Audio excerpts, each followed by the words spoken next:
Switzerland کے شہر Davos میں جاری ورلڈ اکنامک فورم کے ایک پینل ڈسکشن کے دوران پاناما کے صدر راؤل نے کہا، مسٹر ٹرمپ جو سب کچھ کہہ چکے ہیں ہم اسے مکمل طور پر مسترد کرتے ہیں۔ پہلی وجہ یہ ہے کہ یہ جھوٹ ہے اور دوسری وجہ ہے کہ پاناما نہر صرف پاناما کی ہے اور پاناما کی ہی رہے گی۔ مولینو نے مزید کہا، پاناما کینال امریکہ کی جانب سے کوئی رعایت یا تحفہ نہیں ہے۔ ٹرمپ نے اپنے عہدۂ صدارت سنبھالنے کے فوری بعد ایک بار پھر اپنے اس الزام کو دہرایا تھا کہ اس نہر کے ارد گرد چین کے بڑھتے اثر و رسوخ کے ذریعے پاناما نہر کا انتظام اصل میں چین چلا رہا ہے۔ اپنے خطاب میں ٹرمپ نے کہا تھا، ہم نے اسے چین کو نہیں دیا تھا، ہم نے پاناما کو دیا تھا اور ہم اسے واپس لے لیں گے۔ واضح رہے کہ اس نہر کا افتتاح سن 1914 میں ہوا تھا، جسے امریکہ نے تعمیر کیا تھا، لیکن 31 دسمبر سن 1999 کو پاناما کے حوالے کر دیا گیا تھا اور یہ فیصلہ اس سے 2 دہائی قبل ہونے والے معاہدات کی روشنی میں ہوا۔ پاناما نے ٹرمپ کے بیان پر اقوام متحدہ سے بھی شکایت کی، جس میں اقوام متحدہ کے چارٹر کے ایک آرٹیکل کا حوالہ دیا گیا، جس میں کسی بھی رکن کو کسی دوسرے رکن کی علاقائی سالمیت یا سیاسی آزادی کے خلاف طاقت کے استعمال سے منع کیا گیا ہے۔ چین کی طرف سے بھی کہا گیا ہے کہ اس نے نہر کے معاملات میں کبھی مداخلت نہیں کی۔ پاناما کے صدر نے کہا کہ وہ پریشان نہیں ہیں اور اس قسم کے بیان سے پاناما پریشان بھی نہیں ہوگا۔ صدر کے مطابق کوئی بھی معیار نافذ کرنے کے لیے عوامی بین الاقوامی قانون کو نظر انداز نہیں کیا جا سکتا، لیکن یہ چیز ہمیں سوچنے پر مجبور کرتی ہے۔ ہم اسے بحران کہتے ہیں کہ اس سے ہمیں دیگر مسائل پر بھی کام کرنے کے مواقع ملنے چاہیے جن میں امریکہ کے ساتھ ہماری دلچسپی ہے۔ انہوں نے کہا، ان میں سیکیورٹی کے مسائل کے ساتھ ساتھ مہاجرت بھی شامل ہو سکتی ہے، کیونکہ پاناما کو کولمبیا کے ساتھ اپنی سرحد پر بھی مشکلات کا سامنا ہے۔ بیورو رپورٹ، سیاست ٹی وی۔ امریکی صدر ڈونلڈ ٹرمپ نے بائیڈن دور کے قانون کو منسوخ کر کے ٹرانسجینڈرز کے امریکی فوج میں ملازمت کرنے پر پابندی لگا دی۔ امریکی میڈیا کے مطابق اس وقت 9,000 سے 14,000 ٹرانسجینڈرز امریکی فوج کا حصہ ہیں۔ دوسری جانب ٹرمپ انتظامیہ کے آتے ہی محکمہ خارجہ نے سفارت خانوں میں پرائڈ اور بلیک لیوز میٹر پرچم لہرانے پر بھی پابندی لگا دی۔ صرف امریکی پرچم لہرایا جا سکتا ہے۔ اس کے علاوہ ٹرمپ انتظامیہ نے امریکی coast guard commandant admiral Linda Fagan کو بھی برطرف کر دیا۔ لنڈا فیگن امریکی کوسٹ گارڈ کی قیادت کرنے والی پہلی خاتون تھی۔ مشیر کی حیثیت سے نوکری کے دوسرے ہی روز ایلن مسک نے امریکی صدر ڈونلڈ ٹرمپ کے کاموں میں میخیں نکالنا شروع کر دی۔ ایلن مسک نے امریکی صدر کی جانب سے مصنوعی ذہانت کے اسٹار گیٹ پروجیکٹ کے اعلان پر شکوک و شبہات ظاہر کر دیے۔ ادھر اوپن اے آئی کے چیف ایگزیکٹو سیم آلٹمین نے امریکہ میں اے آئی انفراسٹرکچر کے لیے 4 برسوں میں $500 ارب خرچ کرنے کا اعلان کیا ہے اور پہلے مرحلے میں $100 ارب مختص کرنے کی بات کی تھی۔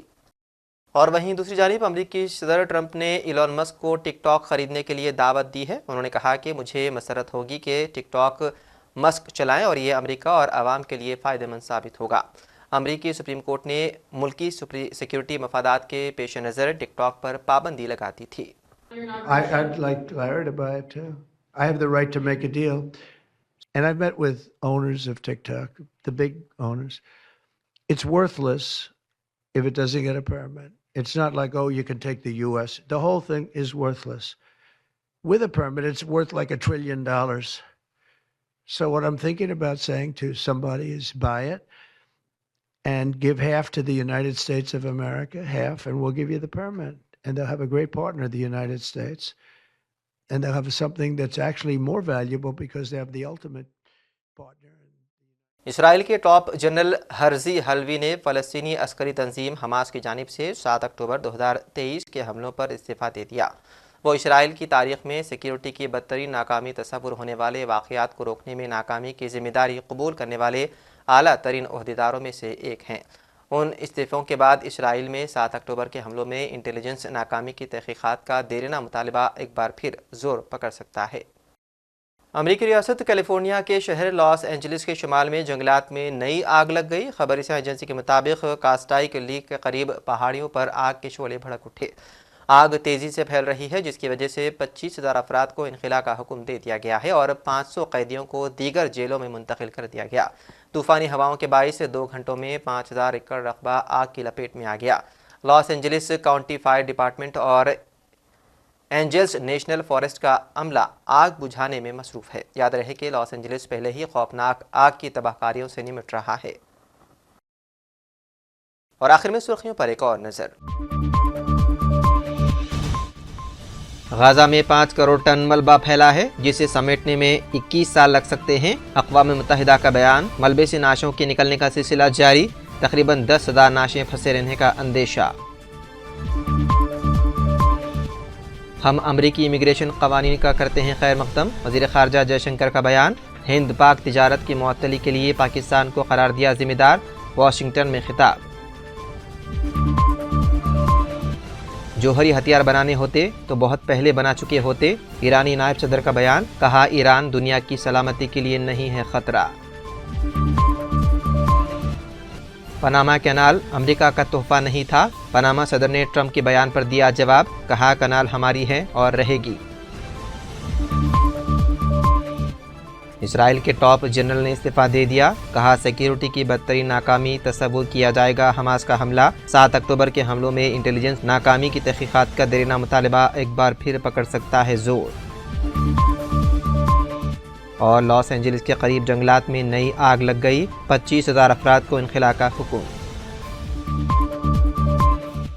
تو ناظرین، سیاست ٹی وی کے عالمی خبرنامے میں بس اتنا ہی۔ مزید اپڈیٹس کے لیے آپ بنے رہیے سیاست ٹی وی کے ساتھ۔ فی الحال مجھے دیں اجازت، خدا حافظ۔